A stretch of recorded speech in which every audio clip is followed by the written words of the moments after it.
सोइया हमार कहिया से बाहरवा बाड़े रे नदी। सोइया हमार कहिया से बाहरवा बाड़े रे नदी। उनका बिना से जिया परो त सिंगारवा बाड़े रे नदी। उनका बिना से जिया परो त सिंगारवा बाड़े रे नदी। सोइया हमार कहिया से बाहरवा बाड़े रे नदी। उनका बिना से जिया परो त सिंगारवा बाड़े रे नदी।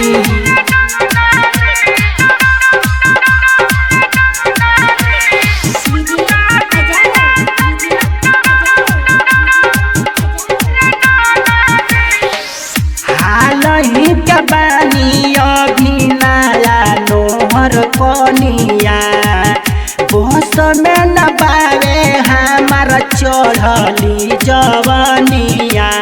बहुना सटे पजरवा लूटत लहरवा बाड़े रे नदी। बहुना सटस पजरवा लूटत लहरवा बाड़े रे नदी। उनका बिना से जिया परो त सिंगारवा बाड़े रे नदी। उनका बिना से जिया परो त सिंगारवा बाड़े रे नदी।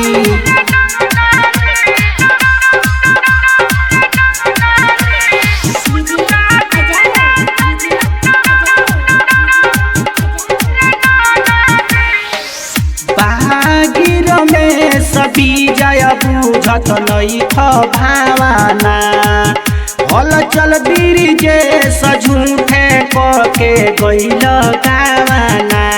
कोई से तो रतिया सुनाई तड़पत जियारवा बाड़े रे नदी। कोई से तो रतिया सुनाई तड़पत जियारवा बाड़े रे नदी। उनका बिना से जिया परो त सिंगारवा बाड़े रे नदी। उनका बिना से जिया परो त सिंगारवा बाड़े रे नदी। आरती टेन स्टूडियो पिरोजहाँ पिपरा।